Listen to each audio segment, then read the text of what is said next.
It's a rare and calm day for January, especially here in Portland. It's sunny, it's quiet, but it's colder than it looks. Before haul out, the Genoa still needs dealing with, which feels slightly at odds with how beautiful and peaceful the day is. And it's one of those moments where everything looks fine on the surface, and you almost forget that it's me that's doing this. Just because it's calm doesn't mean it's simple. Welcome aboard to see a first-time sailboat owner diving headfirst into sailing, maintenance, and the semi-liveaboard lifestyle. Join me as I chase endless summers, learn the ropes, and document the highs, lows, and lessons of a life at sea for a mug like me. And it's all here on the Sailing Edge. Now, dropping the Genoa turned out to be a lot harder than I expected. You see, the sail was twisted at the top, which meant it didn't want to come down cleanly. Nothing was broken, it just wasn't cooperating. It took far longer than I'd planned and more patience than I expected, but eventually I was able to untwist it and it came down. By that point, the day already felt like I was out of my depth, so I called in some help. Luckily, I have a friend who has exactly the same model boat as me. So, with his expert help, I was able to set up the boat correctly, warm up the motor, and set the lines to slip so we could have a starboard departure.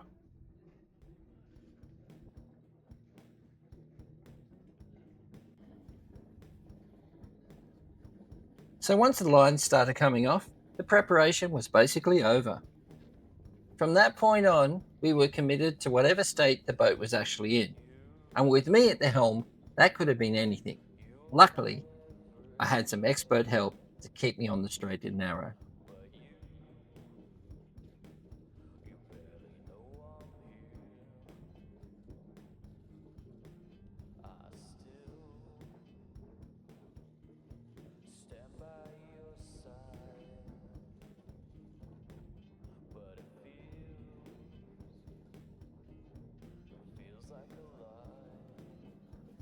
So this wasn't my cleanest departure. It wasn't unsafe, it's just untidy. Luckily, I had some support, but you can see here I was very, very timid leaving the dock, and it kind of got me into a little bit of trouble in that I didn't have enough welly to get round.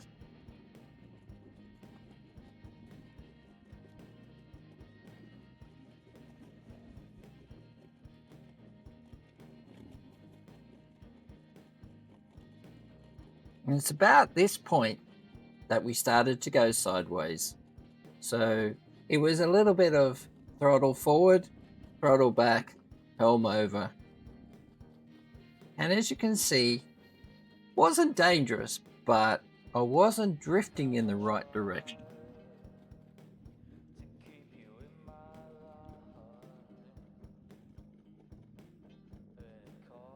I can't tell you what my heartbeat was at this stage, but it was racing.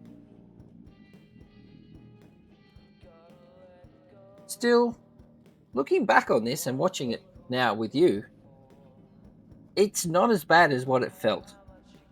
And I think at this point, when I started to go into reverse and straighten up, I felt a lot more confident.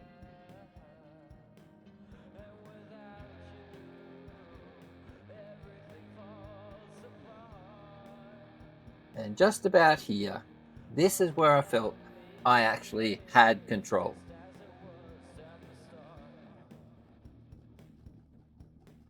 Yeah, so that was the departure. Like I said, not dangerous, just messy.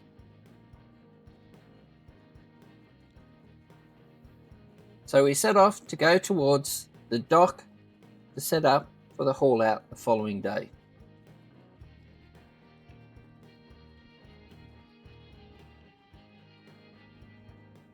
I have to admit, I love the lines as she's going through the water. But hey, I'm biased. The trip across the marina is quite short, but your head's elsewhere.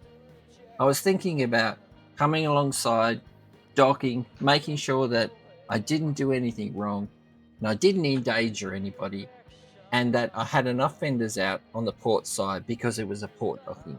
It was this point that I realized that investment in gloves is a big thing here, because my goodness, my hands were so cold, as it was only about 3 or 4 degrees at this point.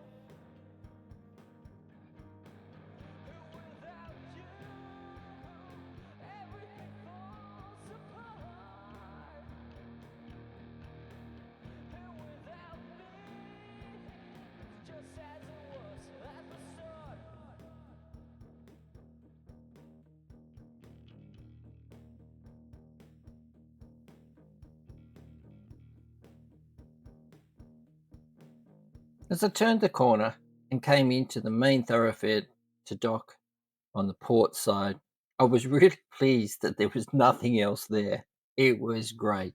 I had free reign, and whilst we didn't catch the actual docking, we didn't do too bad, even if I say so myself.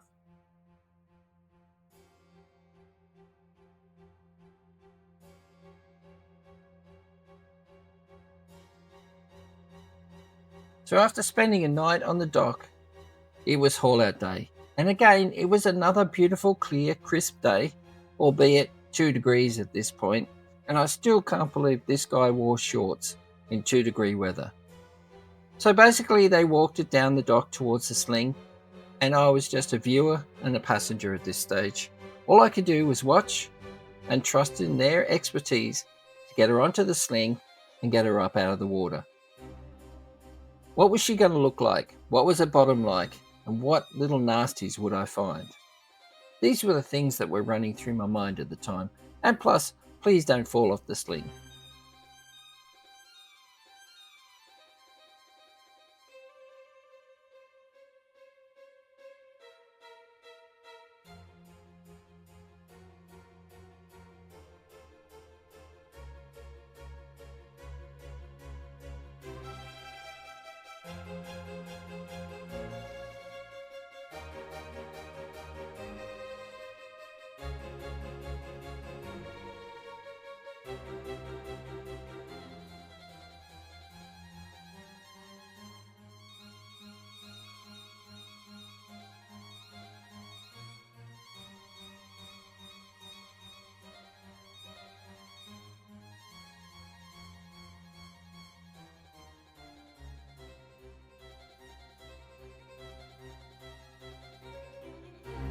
And as she started to come out of the water and reveal herself, she didn't look too bad. I couldn't see a lot of growth.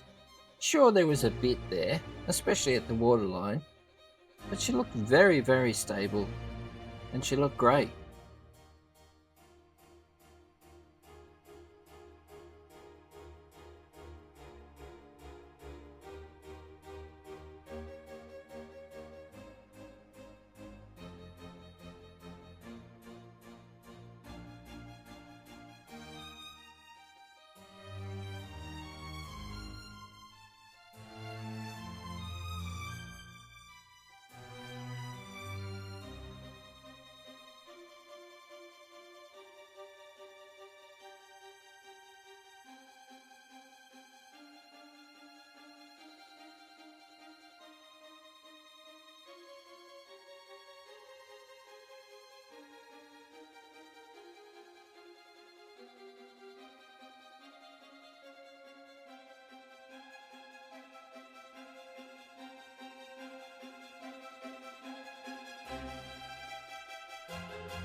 And with that, she's back on dry land.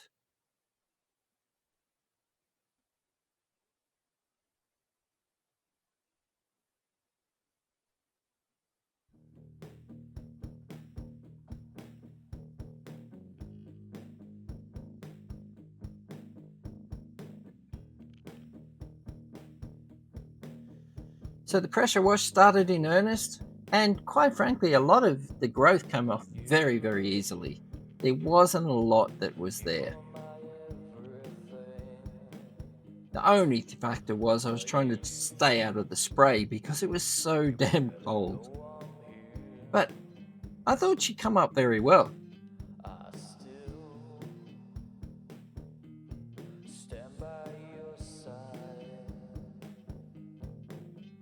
When it was safe to go in, I had a closer look. And yeah, there's a few places where the bottom paint's coming off, but generally it wasn't too bad. The keel looked good.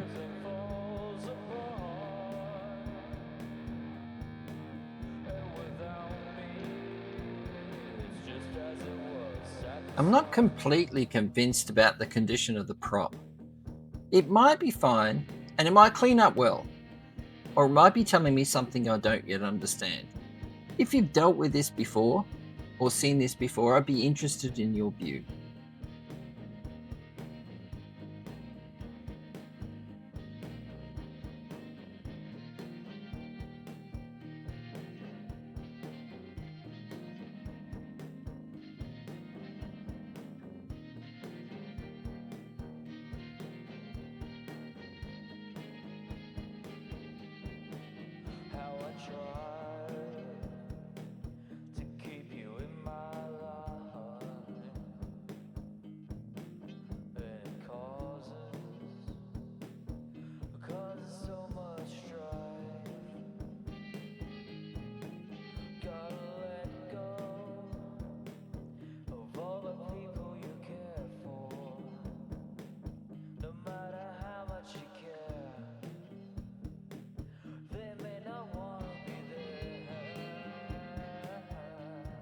So once she's down on the cradle, that's it.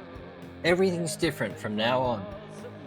The boat hasn't changed, but now I can actually see what I'm dealing with. We'll have a look at what needs to be done, what has to be done, and what I'd like to have done. So this is where the real work starts. So if you'd like to join me on my journey, then please subscribe, and we'll see each other again when our horizons meet on the sailing edge. Thanks for watching.